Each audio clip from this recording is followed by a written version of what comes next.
On travaille toujours sur la prochaine update.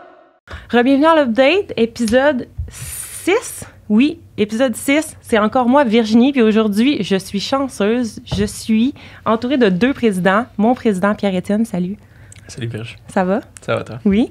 Et un autre président, mais cette fois-ci, celui de Nexus Innovation, Louis-Philippe. Ça va, LP? Oui, enchanté. Allô, enchanté. Okay, on fait semblant qu'on se connaît pas, c'est parfait. Comment ça va? Super bien, merci. Ça va super bien. Fait que là, on l'a dit off-cam, mais on va se répéter, c'est pas ton premier podcast, t'en avais un avant. Oui, j'en avais un, mais il n'est pas connu. C'est un podcast qu'on faisait à l'interne. Ça venait d'un désir de me rapprocher de l'équipe parce qu'on ne se voit plus beaucoup. Les gens sont en télétravail. Fait qu'on a parti un podcast à l'interne. Ça s'appelait En toute transparence.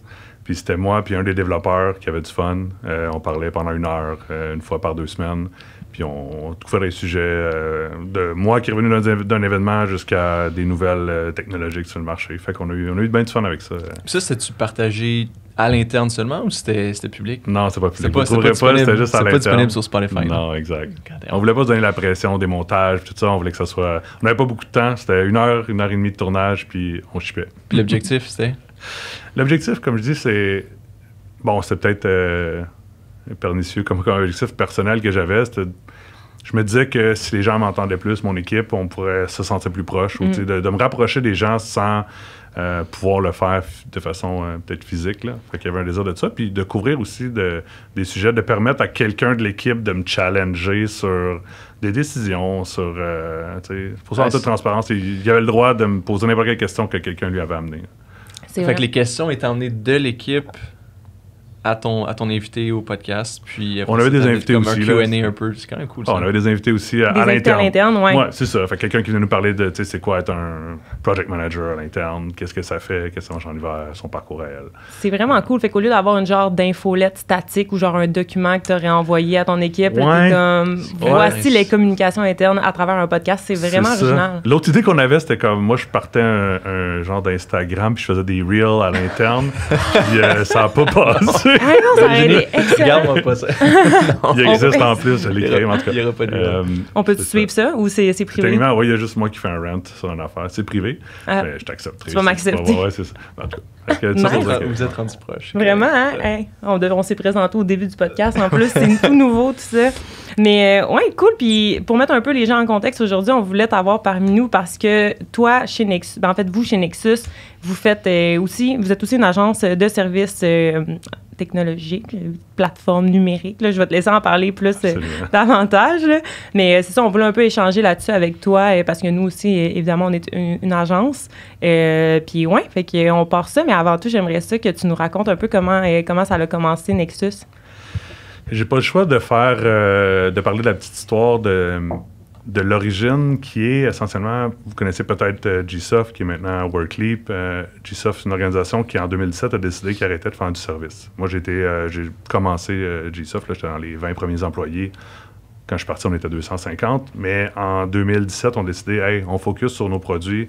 On est une entreprise de produits. Ça a toujours été ça l'objectif. Le service servait à financer. Puis il y a beaucoup d'entreprises de services qui essaient de développer des produits, qui veulent se lancer dans le produit. C'est extrêmement difficile.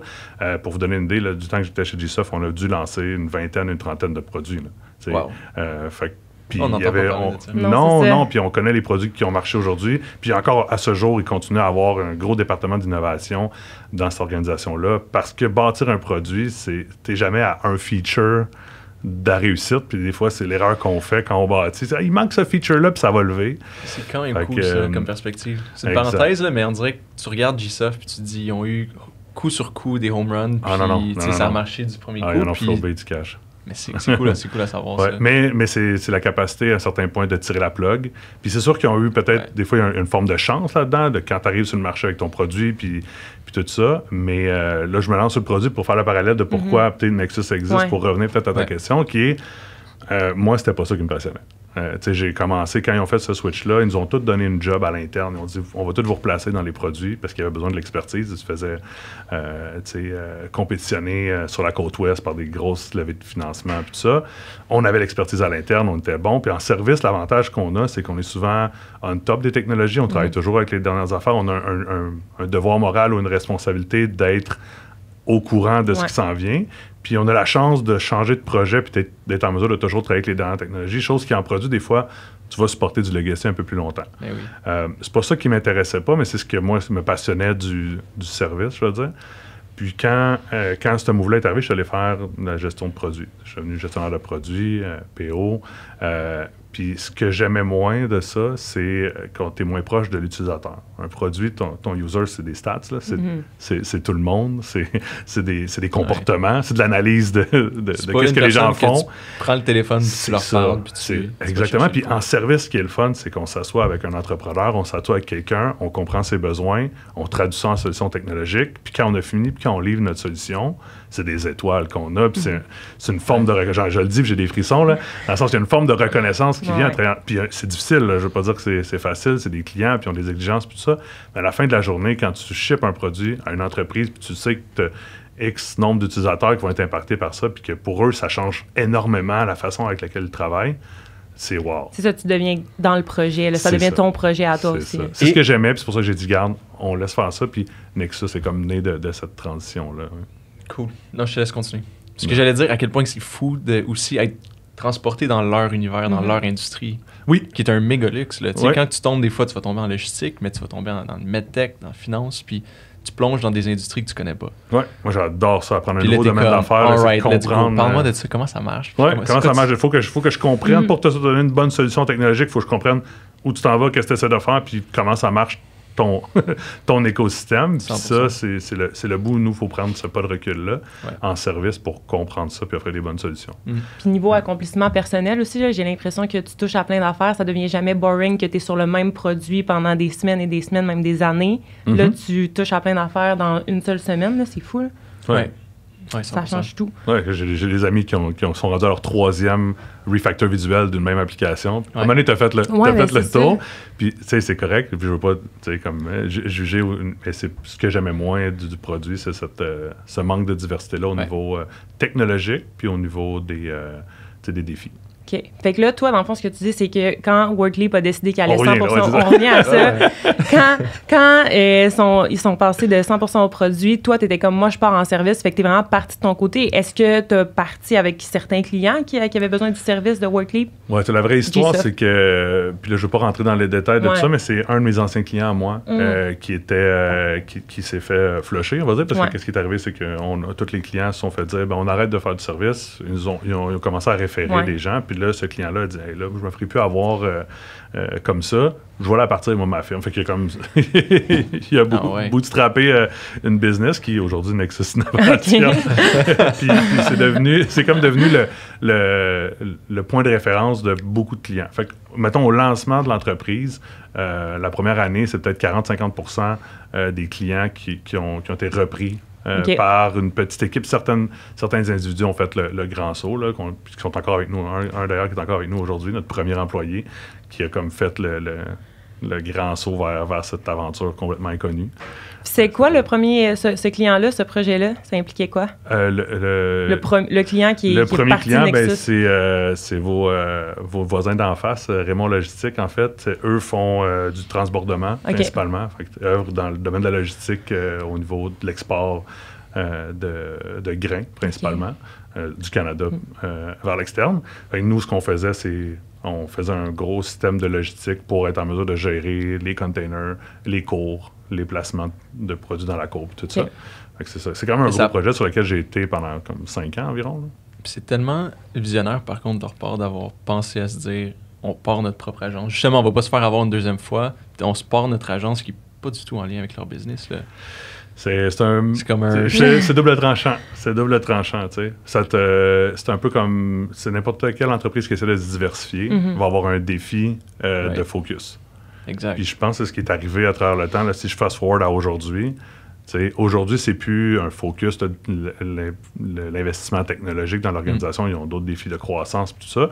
Puis Nexus est comme devenu son propre entité. Ouais, puis t'es rentré à quel moment dans ce projet-là qui était Nexus? Peut-être un an après. Un an après. C'est ça. Mais c'est ça qui est fou, mettons, c'est qu'eux, au lieu de se dire, on va juste engager une team de développeurs sous notre nom, on va créer une autre agence. C'est pourquoi prendre cette décision-là? Pourquoi pas juste avoir sous le nom de, je me rappelle plus du nom de la compagnie, Raymond. Raymond Logistique. Il y a plusieurs, là, je ne suis pas dans la tête de l'entrepreneur à l'époque, mais ce que j'aurais tendance à donner comme hypothèse, c'est que c'est sûr qu'un investissement technologique, il y a un désir de maintenance de ça. Il y a un gros investissement au début, mais comme tu n'es pas... C'est une expertise, et puis vous le savez, vous travaillez en service, gérer une équipe de développement, gérer un produit logiciel, gérer de la tech, c'est une expertise. Fait qu'est-ce que tu veux développer cette expertise-là à l'interne? Peut-être, mais je pense que c'est ce qui fait que beaucoup d'organisations vont faire affaire, par exemple, avec des entreprises externes. Je pense au moment où j'ai eu un passage au début de ma carrière chez Transat, par exemple. Transat, ils vendent des voyages. Leur core business, c'est du voyage. Ils ont quand même une grosse équipe TI, tu sais. Mais l'équipe TI, c'est pas elle qui a les gros investissements d'innovation. C'est pas elle que... Tu sais, on opère d'un point de vue IT, puis on fait quelques améliorations, mais à la fin de la journée, tu sais, c'est pas ton core business. Tandis que nous, en service, c'est notre core business. Fait que l'avantage, je dirais, pour eux, c'est d'avoir une entreprise qui est focus là-dessus, puis qui s'assure qu'on est on top, puis qu'eux puissent focuser sur leurs produits à eux. Je pense que c'est un peu ça. N'importe quelle entreprise qui va faire affaire avec nous a compris ou a un désir de ne pas se lancer peut-être dans l'expertise puis gérer des développeurs. Puis aujourd'hui, il y a une expertise de data science aussi qui est une autre forme d'experts à gérer, qui ont des besoins puis des façons de travailler complètement différentes. Fait à quel point tu veux te diversifier puis gérer ça à l'interne? Oui, c'est vraiment ce qu'on voit aussi. Là. Ça devient un peu messy. Puis quand tu prends l'exemple d'Air Transat, c'est 100% accurate. C'est une business qui vend des voyages. Puis les TI sont au service de ce core business-là. Puis souvent, même les compagnies vont se perdre. Ils vont le rentrer à l'interne. Ils vont essayer de développer leur équipe. Puis finalement, ils n'ont pas de rétention. Ils n'ont pas l'expertise. Ils n'ont pas ce focus-là, comme tu dis. Puis c'est là que des joueurs comme nous, on est capable de rentrer et de dire, nous, c'est notre business. On est capable de vous supporter là-dedans. Puis d'être votre partner de long terme. Parce que souvent, même, j'entends des concerns des clients qui sont comme... T'sais, nous, le know-how, faut pas qu'il sorte de la business, faut pas qu'on le perde. Fait que comment est-ce qu'on fait pour assurer les clients qu'on est un partner de long terme pour eux, puis qu'on va pouvoir les accompagner à travers tous leurs défis puis leur vision. C'est quand même un défi à ce niveau-là aussi. Ouais, t'as une réponse à ça? Non, mais je pense que c'est de faire nos preuves. Ultimement, là, on commence... Nous, on a... En fait, notre plus gros client, puis je peux en parler, là, ça a commencé avec un projet de maintenance. Okay. C'était un projet de crap. Là. C'était Couche-Tard qui vient nous voir et qui disent, on a une app tout buggée. Aidez-nous, pouvez-vous nous sortir de la merde? Puis c'était un petit projet pour la business, mais quand même, il était mal pris. Puis on est rentré, on a bite the bullet. Je me souviens, on avait la conversation avec les cofondateurs, on était 4 là, dans le temps. Puis c'était, on le fait dessus, c'est le bordel, qu'est-ce qu'on veut faire? Puis finalement, on a commencé à prendre le projet, puis on les a sortis de la merde. Puis après ça, c'était de voir la vision de qu'est-ce qu'on peut faire pour eux. Puis on a commencé à C'était de faire le extra mile aussi pour eux. Quand ils ont commencé à voir qu'on livrait quand il fallait, on livrait la qualité. Puis on allait un peu above and beyond. On faisait des vigies, on regardait un peu qu'est-ce qui se faisait dans le market, qu'est-ce qu'on pourrait faire pour que notre projet soit top. Puis chez Couche-Tard, il y avait à peu près j'ai le goût de dire à peu près une dizaine d'applications mobiles dans le monde. Puis, tu avais les exécutifs qui étaient comme, hey, au Québec, là, on performe avec notre app Couche-Tard. C'est une petite app. Là, pour eux, avoir 100 000 users là, sur une app, c'est des peanuts. Mais ils prenaient tout le temps l'app du Québec comme l'exemple global. Puis, c'est là un peu qu'on a réussi à se démarquer avec eux puis faire shiner la brand. Mais c'était juste faire l'extra mile, leur montrer que aussi nos personnes étaient attachées à la business. Donc, on n'a pas de roulement chez nous. Je pense pas chez vous, vous n'avez une tonne non plus, mais c'est... Ouais, comme le marché, je sais pas. Mais non, mais le marché compétitif. Mais reste que par notre culture... mais par notre culture, par notre façon de faire les affaires, on est capable d'avoir une plus grande rétention que ces compagnies-là pour avoir à l'interne. Fait que je pense que c'est là un peu qu'on se fait... Ben c'est ça revient au core business de la compagnie, là, dans le sens... Si tu t'as pas nécessairement les outils pour faire grandir ces développeurs-là, pour qu'ils sentent que justement ils peuvent avoir un avancement de carrière, aller chercher les dernières technologies, tout ça. Si tu es chez un Couche-Tard ou Air Transat, par exemple, ben là, c'est peut-être moins là que tu vas pouvoir y arriver. Ce qui est arrivé avec le temps, souvent, c'est que je vais le dire comme ça, les départements TI ont comme fini par avoir une mauvaise réputation. Parce que, comme il n'était pas core business, pas comme il opérait, il y avait un genre de chasse gardée. Puis là, qu'est-ce qui est arrivé? C'est les gens se sont mis à trouver des outils. Puis là, aujourd'hui, il y a des produits pour tout. Là.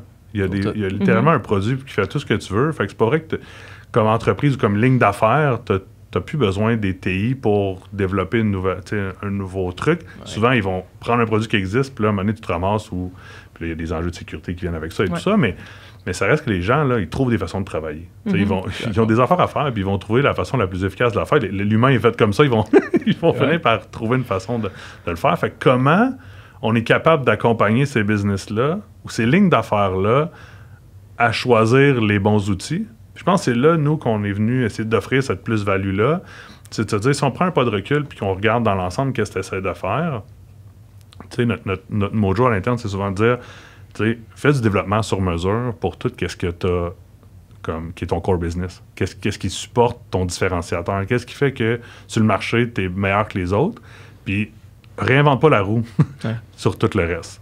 Là, c'est là que nous, mettons, on a une expertise qui est autour de Microsoft. On a une suite de produits. Microsoft est bon pour cocher à peu près toutes les cases. Fait qu'on a une suite de produits qui nous permettent de répondre à ces différents besoins-là. Mais quand tu arrives et tu es capable de regarder une business plutôt comme étant un paquet d'enjeux opérationnels ou un paquet de désirs aspirationnels, tu es capable de recommander à ton client où sont les investissements les plus pertinents pour lui dans la mesure de son retour sur investissement technologique. T'sais. C'est intéressant, oui. C'est ça. Fait que si tu es capable de le recommander, de dire « Hey, investis pas là-dessus, mets ça en place, tu vas sauver un plus », là, tu viens bâtir le long terme. Tu viens bâtir quelque chose qui va t'aider dans le temps à t'assurer que tu n'es pas là pour répondre à un besoin à un moment X, mais bien pour accompagner ce client-là à leverager ou à rendre sa compagnie plus performante. Il y a plusieurs faces. Là, je parle beaucoup. Là. Mais non, mais t'es là pour ça. Mais c'est très nice. Puis comment tu fais pour pas être une commodité dans le marché? Ben, moi, je pense que c'est ça qui nous a fait faire ce shift-là, c'est qu'on commençait à réaliser que notre vraie compétition, quand on est seulement... Parce qu'on a commencé, là, Nexus, comme un centre de développement. Là. On était une trentaine de développeurs, on livrait Même, je me rappelle, à une certaine époque, notre tagline, c'était comme on bâtit des équipes de développement agiles et performantes. T'sais. Dans le sens, c'est notre capacité à être très, très efficace à bâtir des équipes. C'était ça notre... Mais aujourd'hui, les gens nous comparent quand même à un coût de développement offshore.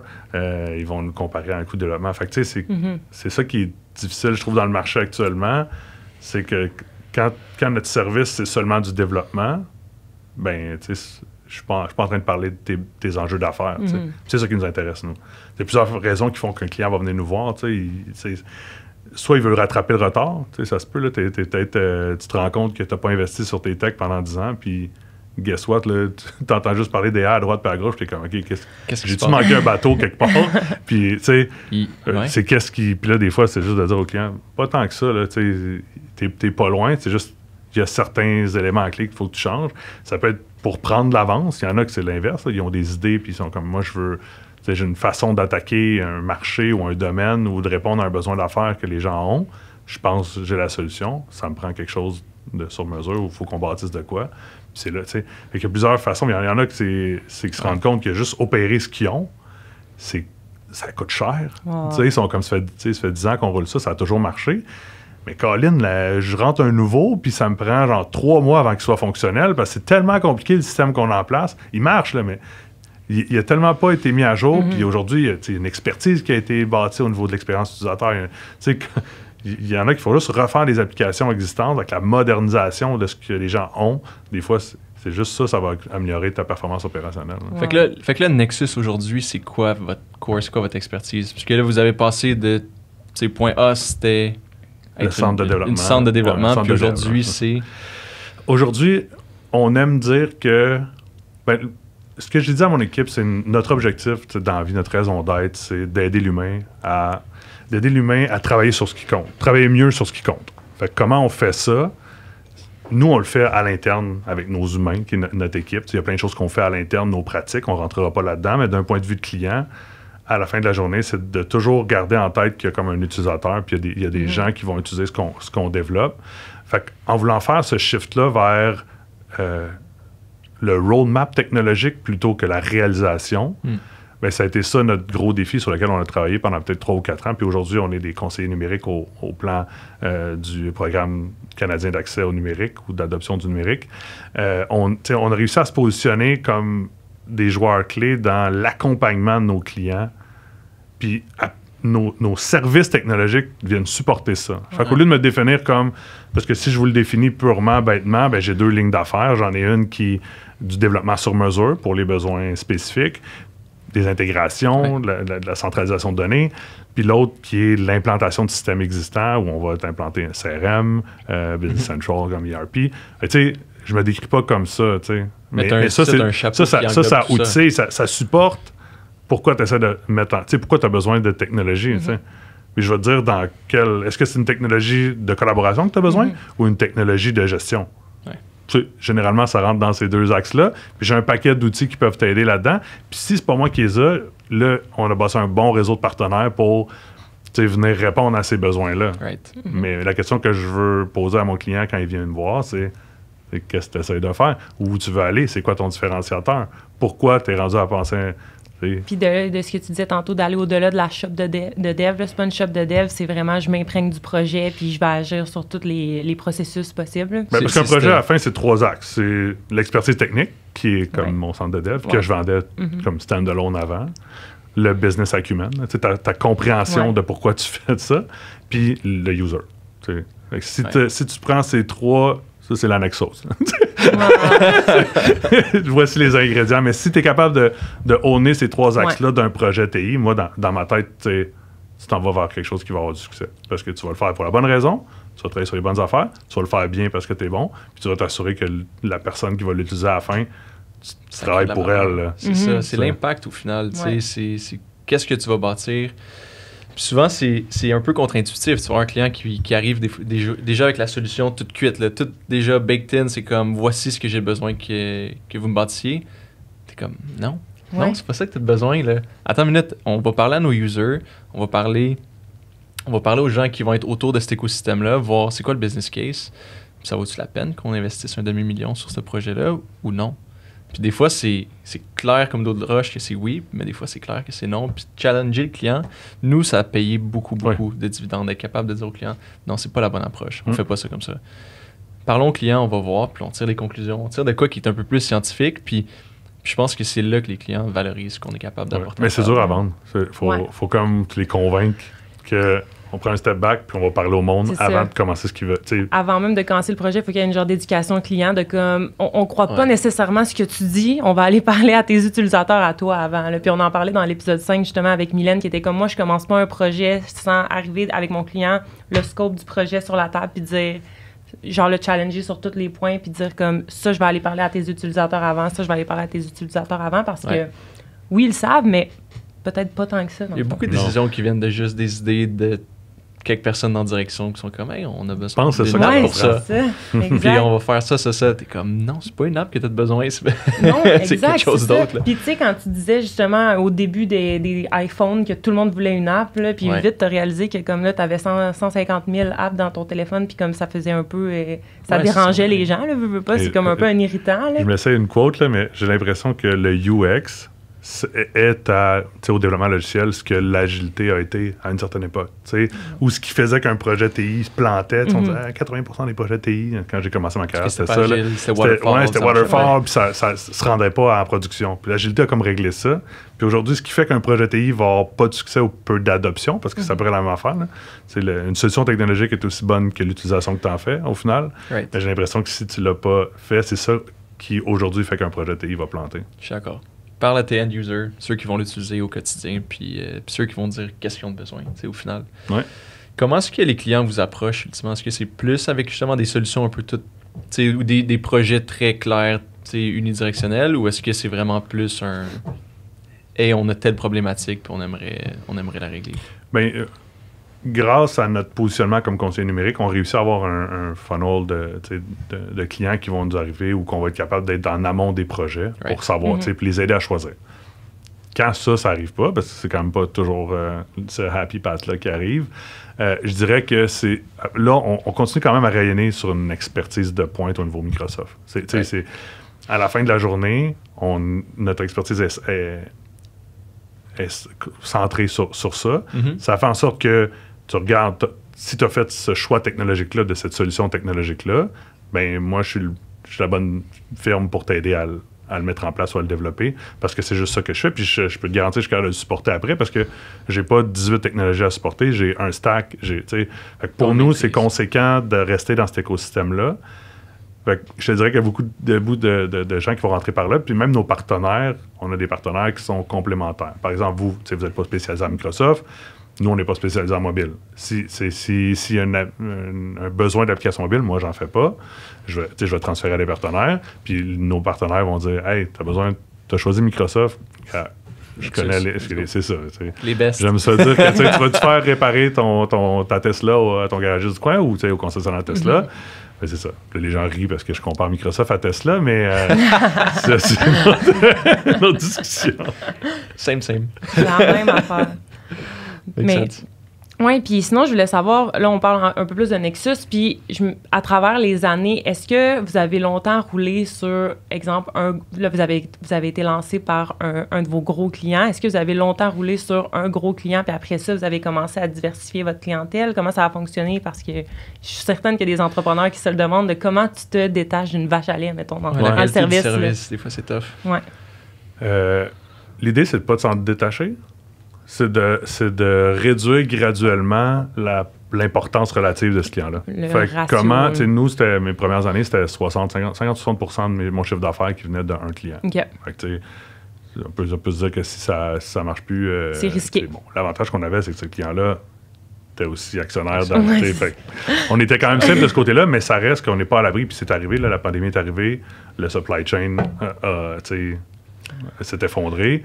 L'investissement TI, ils ont arrêté bien sec. Mais moi, ça faisait plusieurs années que j'avais commencé à réduire l'importance relative de ce client-là. Fait que pour moi, l'idée de quand tu as une grosse vache à lait, c'est de la maintenir le plus longtemps. Tu veux en profiter le plus longtemps possible, sachant que quelque part, là, on est en entreprise de service, on ne devrait pas être des succubes à essayer de garder un client toujours. Si on est là pour l'aider, l'accompagner à un moment donné, c'est normal que la proportion relative de l'investissement chez nous réduise par rapport à lui, ce qu'il a à faire. Sinon, il y a peut-être quelque chose de pas sain là, de son côté, ou c'est parce qu'il a outsourcé ça, puis pour lui, il voit ça comme une dépense de CAPEX qui peut arrêter à tout moment. Fait qu'il y a des raisons quand même. Mais nous, ça a été ça. C'est de réussir à bâtir un funnel de clients, grossir la quantité de clients, aller chercher les plus gros clients pour être en mesure de faire fondre ce 60%-là à 40%, à 30%.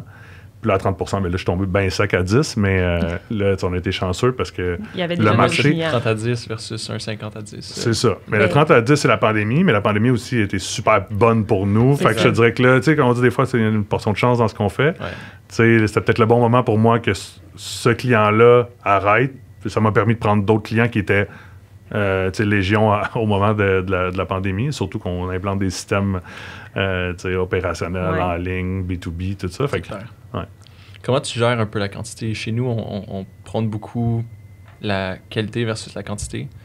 Niveau client, comment est-ce que vous le voyez un peu? Comment est-ce que tu gères un peu tes décisions de rentrer des nouveaux clients versus... Nous, ce qu'on a fait, c'est qu'on a des directeurs de livraison en interne, puis eux ont des équipes de réalisation. On leur a donné l'autonomie de prendre la décision sur le go-no-go d'un projet. Fait que nous, puis Sam, on rentre des leads, on travaille avec une équipe aussi pour générer du inbound, tout ça. Les projets rentrent, puis on les analyse avec eux. Parce qu'à la fin, c'est eux, quand tu dis la qualité, souvent c'est la qualité pour nous, la qualité pour nos revenus, la qualité pour le potentiel long terme du client. Fait que l'idée, c'est, nous, on a une lunette comme management, c'est la lunette du potentiel, on va dire. Le directeur de livraison, la directrice de livraison a la lunette de « Hey, l'équipe, faut que je sais comment qu'elle va opérer là-dedans, va-tu être bien, va-tu être... » C'est vraiment intéressant, ça. Pour t'assurer que tes équipes prennent le ownership de ton projet, justement, puis qu'ils se sentent motivés. Qui donne le go, c'est ça. Je suis d'accord. Je suis d'accord parce qu'il n'y a rien de pire sûrement pour eux que de prendre un projet qui se font mettre dans le fond de la gorge puis qui veulent pas, qui sont comme on n'a pas la capacité, ça va nous mettre dans la merde pour les autres projets. L'autre truc aussi, c'est, je sais pas si vous avez du développement d'affaires. Nous, une de nos visions, puis à chaque année, je pense qu'on se pose la question si c'est la bonne approche, mais on dirait qu'on l'aime, cette approche-là, c'est que notre équipe de développement d'affaires n'est pas à commission. OK. Il n'y a aucune commission, il n'y a aucun bonus lié à ça. Puis, je suis peut-être à tort, mais j'ai l'impression que ça fait en sorte que les gens, ils n'ont pas un intérêt personnel à rentrer de la business pour rentrer de la business, puis qu'ils ont à cœur que les gens qui vont réaliser aient aussi, du fun là-dedans, fait qu'ils vont chercher la qualité. Fait que c'est comme de l'autre axe aussi qu'on a peut-être mis en place qui nous permet d'avoir un autre... C'est ça. Puis après ça, il y a toujours des leads qui vont arriver, des leads peut-être plus stratégiques, où là, on va être comme, gang, je comprends que c'est pas le projet qu'on veut, mais généralement, ça s'explique. Il y a une raison pour tu les aides à comprendre pourquoi que c'est stratégique, puis après, ils vont être on board quand même. Je pense qu'ils vont être d'accord que c'est stratégique. Si je suis pas capable d'expliquer pourquoi c'est stratégique, c'est... Ouais, c'est tu leur fais un petit podcast, puis tu leur expliques pourquoi c'est stratégique, ils vont être ça, je me suis fait dire, par exemple, exemple, que passer des messages à travers le podcast, c'était pas le bon... pas le bon canal de communication. Je vais en parler dans mon podcast, les gens vont savoir. Non, c'est pas tout le monde qui écoute ton podcast. Non! Allez sur mon Instagram. Écoutez les Reels. Les Reels, exact. C'est dur, la communication, je trouve. C'est comme ça. Ouais, c'est probablement notre plus grande faiblesse. Là. Ou notre plus grand défi, peut-être. Là. C'est vraiment, vraiment difficile pour être sûr que tout le monde comprenne les décisions qu'on prend, puis la nature. Puis les canaux de communication sont tough. T'sais. Des fois, l'info, elle s'accumule et on en a beaucoup à communiquer. Puis quelle information il faut que tu communiques à quel moment. Comment tu trop pas assez, à qui. Trop, c'est ça, à qui. Puis là, t'es comme, OK, on va parler de ça au off-site, puis là, on va parler de ça dans nos weekly, puis là, on va parler de ça dans... C'est quand même tough. Puis je sais pas si vous êtes remote aussi, là, on en a pas trop parlé, mais nous, je pense qu'il y a le côté un peu, genre, organique de communiquer l'information qui s'est perdue avec la pandémie, là, dans le sens où, tu sais, des fois, t'avais pas nécessairement besoin de faire une annonce pour que ça se sache, là. Fait que je sais pas si vous, c'est un peu un enjeu aussi. Mais de un, est-ce que vous êtes en remote? Vous avez des bureaux? On est voisins, d'ailleurs, on l'a pas dit, hein? Nouvellement voisins. Oui, on a des bureaux, mais il n'y a pas beaucoup de monde qui viennent au bureau. Fait qu'on est principalement, là, sur 65, on est peut-être une vingtaine qui vient de façon régulière. Puis encore là, les grosses journées, c'est une dizaine de personnes. Fait que oui, principalement, oui, on a ces enjeux-là. Discord aide beaucoup. Discord, c'est ce qui est le plus proche de l'organique. Vraiment. Mais tu sais, mettons, c'est sûr que, exemple, dans nos bureaux, que tu as Pierre-Étienne qui est à portée de main versus, il n'est pas nécessairement tout le temps sur Discord. D'ailleurs, Pierre-Étienne, il est aussi dur à attraper que la poussière chez Third Bridge. Tu l'appelles genre 50... c'est pas un compliment. C'est pas un compliment. J'ai vraiment pas un compliment. Pierre-Étienne. J'ai de la misère à appeler PA. Tu l'appelles 50 fois dans ta journée puis il te répond pas, mais c'est pas grave, on t'aime pareil. Moi, il me répond. Ah, bon, ben... c'est parfait. C'est quoi ce move? Under the bus, j'aime ça. Mais c'est bon, je pense correct. Ça te dérange pas. On n'est pas en chicane. Non. On finit par se parler. Oui, absolument. Non, c'est ça. C'est sûr que Discord, ça nous aide vraiment à recréer cette... Nous aussi, on l'utilise. D'ailleurs, depuis quand vous utilisez Discord? Comment est venue la discussion? Du jour au lendemain, vous vous êtes dit Discord, c'est super, let's go, on se parle là-dessus. Ben, on avait besoin d'une façon de se parler plus facilement. Puis à un moment donné, booker quelqu'un puis le caler. Puis nous, comme on est sur Teams, tu sais, eat your own dog food, là, on n'a pas Slack. OK. Puis Slack, je pense, c'est un peu meilleur au niveau des huddles. Au niveau de, il y a comme des façons quand même plus friendly, je veux dire, là.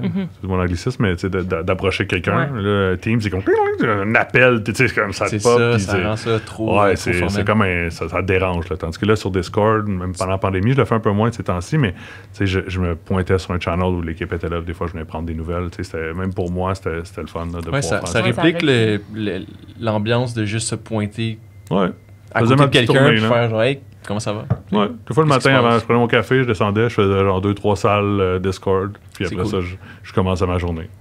C'est les nouvelles, c'est ça. Puis comment ça allait évoluer l'équipe Nexus justement à travers les années? Parce que là, tu disais, ton premier employé est encore là, mais à quel moment est-ce que vous avez eu une grosse période de croissance, mettons, du jour au lendemain? Parce que nous, la pandémie, c'est ça qui est arrivé, mais vous, comment ça s'est passé? Nous, bon, je ne vais pas rentrer dans le détail, mais ça s'est passé assez progressif, assez rapide. Là, on est passé à 5 ans. On vient de célébrer nos 6 ans. Là, fait qu'en 5 ans, sur un span de 5 ans, ça a fait, mettons, 12 à 60. Là. 60? Ouais. OK. Puis la composition de l'équipe, ça ressemble à quoi? Parce que tu disais, là, tu as comme 2 axes, comme plus le développement, puis tu as l'autre côté. Ça ressemble à quoi? Majoritairement des devs? Ben comme on a commencé comme un centre de dev, oui, ça reste que mon gros centre, c'est du développement. Ça représente une trentaine de personnes environ. Fait que 50% de la boîte, c'est du développement sur mesure. Puis j'ai peut-être une douzaine, quinzaine de personnes qui vont travailler au niveau des outils, plus de gestion, l'implantation de systèmes. Là. Puis avez-vous des équipes attitrées à la stratégie? Genre un volet stratégique qui va aller vraiment discuter avec le client de OK, on devrait faire telle et telle fonctionnalité pour telle et telle raison, ou c'est plus, mettons, tes product managers qui vont s'occuper de... Si vous avez des product managers ou des project managers, comment ça fonctionne? Ouais, on a des project managers dans les... parce qu'on fait pas de produits, là, oui, on peut, là, mais c'est plus des... Moi, je les appelle des proxy PO. OK. Parce que c'est les gens qui vont être vraiment là, l'intermédiaire entre une équipe de développement puis le PO, le vrai PO d'un projet, c'est le owner, puis c'est le client en service, c'est le client qui l'a. Fait que souvent, je décris mon rôle d'agent project manager comme étant un genre de proxy entre les deux qui est là pour donner la visibilité. C'est pas ça ta question pantoute, par contre. C'était... Ma question, c'est est-ce que vous avez une équipe de stratégie ou si vous avez des PO qui font la stratégie en même temps? Ben, tu sais, tantôt, j'expliquais qu'on a comme une vision du développement d'affaires qui est différente un peu ou qui vise à pas avoir des commissions ou des gens qui sont plus dans ça. Fait que nous, nos vendeurs, on les appelle les Strategic Account Managers, puis eux ont des responsabilités d'être en mesure de livrer des ateliers comme ça, de rencontrer les clients. Fait que l'idée, c'est soit pertinent, même si tu es dans un rôle de développement d'affaires, dans le sens où c'est notre vision du développement d'affaires, c'est qu'on se rencontre, puis je sois en mesure de t'aider là-dedans et non en train de te pousser Business Central, parce que j'ai entendu un mot. Tu sais, j'ai envie on a envie de trouver des gens qui ont cette compréhension-là de l'écosystème technologique, qui sont capables d'accompagner nos clients. Puis ils vont faire venir des experts de techno spécifiques. Je vais faire venir mes tech leads, je vais faire venir mes experts conseils, en fonction de ce que je réalise en parlant avec le client. Mais comme intervenant, je suis pertinent en soi. Okay. C'est un peu comme ça. C'est vraiment intéressant. Fait qu'au lieu d'aller vraiment aller chercher un vendeur, tu vas chercher quelqu'un qui a de l'expérience en technologie, quelqu'un qui a de l'expérience dans qui a une certaine expertise technique. Là. Ouais, puis qui va pouvoir conseiller. On s'en reparle dans le temps à savoir si c'est un bon pari, mais à date, c'est le pari qui rejoint bien notre vision de ce qu'on est capable d'apporter ou de ce qu'on veut faire. C'est sûr, des fois, il nous manquerait un peu de pousser des portes, puis un vendeur va avoir des meilleurs réflexes, des fois, pour pousser comme l'upsell, chose que nous, il faut développer. Mais, au lieu de développer un vendeur à apprendre la tech, on développe des experts conseils ou des gens qui ont une compréhension du numérique à devenir vendeur. Ouais, en tout cas, je dis comme ça. Puis nous, on prend un peu l'approche inverse. Oui, vraiment. C'est comme moi qui est moins technique, là on a rentré Charles qui est pas technique, mais c'est des gens qui ont plus le second nature, c'est de vendre puis de parler à du monde, puis un peu plus out there, puis il va falloir qu'on ça prend un mix des deux. T'as pas le choix. Est-ce que toi, tu dirais que tu es le vendeur principal pour Nexus? Non, c'est mon partner. C'est ton partner, OK. Ouais. Qui est lui qui est plus au niveau développement d'affaires. Okay. Ton background, est-tu technique ou pas du tout? Non. Ouais, c'est ça. Non, mais tellement baigné là-dedans longtemps que...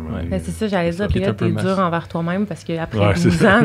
Non, mais exact, c'est ça. Ça fait tellement longtemps que je baigne là-dedans que c'est ça. C'est des gens qui ont beaucoup d'expérience, tout ça. Puis, qui sont dans l'actionnariat d'entreprise à un moment donné. C'est sûr que c'est pas la même drive, mais quand tu viens qu'à vouloir déléguer ce type de responsabilité-là, puis rentrer du nouveau monde pour générer de la nouvelle business, parce que là, le défi là, de 60 à 80 puis à 100, c'est un autre, c'est un nouveau défi là, qui est plus dur, ce plateau de croissance-là à briser. Bien, c'est ça. Mon autre question, c'était c'est quoi vos objectifs? Est-ce que toi, tu as la vision que Nexus va devenir une grosse business de 150 personnes ou tu es confortable dans ton 60, tu aimerais ça rester un plus petite business comme ça? C'est pas petit, c'est pas ça que je veux dire. Pour moi, la croissance soutient mes rêves. Okay. Non, c'est pas le rêve. Dans le sens où on a un désir de... J'ai partagé à mon équipe, là, un de mes objectifs, c'est de réussir à débloquer le 4 jours semaine. Je vois ma vision du monde du travail s'en va vers là. Je trouve que je pourrais vous en parler complet pendant un autre podcast. Mais donc ça, c'est le rêve. Est-ce que ça nécessite de la croissance pour y arriver? Un peu, oui. On n'est pas encore... Je pense qu'on n'a pas encore atteint un stade où... ça va être assez confortable, mais après ça, oui, je vais vouloir comme continuer à... Je pense que je veux qu'on soit les meilleurs à ce qu'on fait, puis ça, c'est... La croissance va soutenir ça, Si on veut que les gens... Si on veut que l'humain travaille mieux sur ce qui compte, Mais ben oui, plus ce message-là, il passe, mieux ça va C'est tellement être. important parce qu'en bout de ligne, en service, justement, qu'est-ce qu'on vend? C'est un peu ça, là, c'est nos humains, puis il faut qu'ils soient heureux. Fait que s'ils sont heureux avec du 4 jours semaine, ben c'est juste plus performant en bout de ligne. Là. Mhm. Puis absolument. Ouais, Ça, puis je regarde le marché du travail, puis je me suis fait une vision de ça. Je viens de, on l'a dit tantôt, là, Workleap, Gsoft, qui a eu un impact majeur sur la façon de voir le travail, surtout en tech au Québec. Mm-hmm. Il y a des précurseurs dans plein d'affaires. Puis, c'est ça que ça m'a resté, ça. J'ai gardé ça quand je me suis lancé dans Nexus. Puis ça, pour moi, c'est devenu... Il y a beaucoup de ces choses-là qui sont devenues des dettes. Je ne sais pas si vous comprenez ce que je veux dire par dette, dans le sens où tu sais, la flexibilité au travail, là, nous, on l'avait, ça fait longtemps, mais aujourd'hui, c'est une dette. Là. Si tu ne l'as pas, tu es en retard. Il y a plein de choses comme ça qui sont devenues, faire attention à son monde. Avant, c'était le messaging. Aujourd'hui, c'est une dette. Si tu fais pas ça, tu es en train de perdre tes gens. C'est ça. Et fait qu'il y avait des choses qui étaient des différenciateurs pour nous dans le passé, qui sont devenues des dettes d'un point de vue de la perception. Puis on essaie de regarder c'est quoi, où s'en va le marché, puis on fait beaucoup plus avec moins. Puis oui, il manque de main-d'œuvre, mais à la fin de la journée, je sais pas pour vous, les journées en télétravail, c'est rough, c'est compliqué. J'ai l'impression qu'on travaille bien plus, puis j'ai pas l'impression qu'on fait tant plus. Il y a quelque chose qui a changé dans notre approche au travail, dans notre relation avec le travail qui mérite une réflexion. Puis c'est pas pour rien que ce mouvement-là a beaucoup de succès ou a beaucoup de traction, je trouve, sur le marché. C'est que peut-être c'est vers là qu'on va vouloir aller. Là, je suis vraiment d'accord. Puis j'aime le mindset. Le nombre de personnes, une croissance, c'est un peu irrelevant. Nous, au début, on en parlait, là, on était comme, nous, on va être une team de 20. C'est ça l'objectif. Puis ça n'a pas rapport. Là, 20 came and went, puis on a juste continué parce qu'on avait des objectifs, puis on tripait sur nos projets, on tripait sur qu'est-ce qu'on voulait faire, c'est quoi nos ambitions. Puis je supporte vraiment ce que tu dis. Un certain point, c'est quand tu as une compagnie qui est mindée de créer un lieu de travail où est-ce que les gens sont épanouis, parce qu'on passe tellement de temps à travailler. Tu t'en parlais un peu tantôt, t'es comme, j'ai 2 enfants, puis mon 3e, c'est Nexus. C'est un peu ça le mindset, c'est comme on traite ces projets-là comme si c'est notre famille, puis il faut, parce qu'on passe tellement de temps à s'investir corps et âme, puis il faut que les gens soient heureux, il faut que nous, on soit bien là-dedans. Puis quand tu penses trop cash, quand tu penses trop au nombre de personnes, puis tu arrêtes de traiter tes employés comme, ou tes collègues plutôt, comme des ressources, puis comme des chiffres, je pense que tu te perds. Puis c'est là un peu, on en a beaucoup de compétiteurs dans le service que eux, c'est une game de chiffres. Là. Ouais. Puis pour moi, c'est pas ça Third Bridge, puis je pense pas que c'est ça Nexus. Non. C'est pas une game de chiffres. Les chiffres, c'est le bulletin. Juste, on en a parlé. Pour moi, c'est mon bulletin. C'est comme si j'allais à l'école pour avoir des A. Tu sais, c'est comme... Le bulletin, si je fais bien ce que je vais avoir des A. C'est mon résultat, c'est ma note, c'est pas l'objectif. Je m'en vais à l'école pour apprendre quelque chose, je m'en vais à l'école pour développer des compétences. C'est ça mon objectif. Si j'ai développé ces compétences-là, peu importe la note que j'ai eue, je veux dire, ça change absolument. Fait que moi, j'ai toujours vu des résultats financiers. Oui, on se donne des objectifs, mais à la fin, c'est juste notre résultat. Ça veut pas dire qu'on a mal fait. Il y a plein de raisons qui peuvent mener à certains résultats qui s'expliquent, mais c'est jamais l'objectif, c'est le bulletin. Par contre, je voudrais savoir où est-ce qu'on peut te suivre, où est-ce qu'on peut suivre Nexus, est-ce que tu fais des Instagram, conférences, Instagram et le podcast, on n'a pas accès. Par contre, j'aimerais ça quand même que tu nous envoies un exemple, je suis quand même curieuse. Un extrait? J'aimerais ça. Mais où est-ce qu'on peut vous suivre? C'est sûr qu'on est très actif sur LinkedIn, je te dirais. C'est là qui est la meilleure façon de suivre Nexus. Moi, tu peux me suivre sur LinkedIn aussi.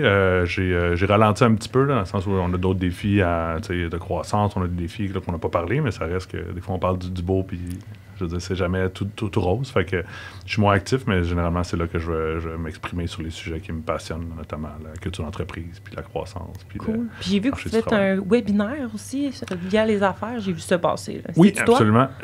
C'est pas moi qui va le donner, mais effectivement, on a plusieurs webinaires qu'on a donnés cette année avec les affaires autour de l'adoption du numérique. Le prochain, je pense, va toucher les outils d'AI qui sont disponibles. Parce que moi, je fais pas d'AI, mais on leverage les outils qui existent, qui commencent à être très performants là, dans la suite Microsoft, Copilot, puis tout ça. Fait qu'on va parler de ça dans le prochain webinaire. Sinon, on a nos experts, des fois, qui vont avoir des conférences ou qui vont être dans des événements qui sont peut-être un peu plus niches. C'est pour ça que c'est dur de faire la liste de tous les événements auxquels on participe, mais on est un peu partout. Là. Ouais. Puis pour ceux qui nous écoutent, faut suivre, faut te suivre. LP, t'es un entrepreneur qu'on a appris à te connaître cette année. OK, cool, merci. Puis je pense que t'es quelqu'un de super inspirant même pour nous à l'interne. On parle beaucoup de Nexus, puis on vous connaissait pas, on se croisait à la QT dans les événements, mais sans plus, là, on se disait bonjour, puis cette année, on a appris à te connaître, puis c'est toute une belle découverte. Un bon Jack, ta gang sont chanceux de t'avoir, puis ouais, on a hâte de se rapprocher de vous. Moi, qui est chanceux de les avoir, There you go. Cool, merci d'avoir pris le temps aujourd'hui. Merci, LP. Ça fait plaisir.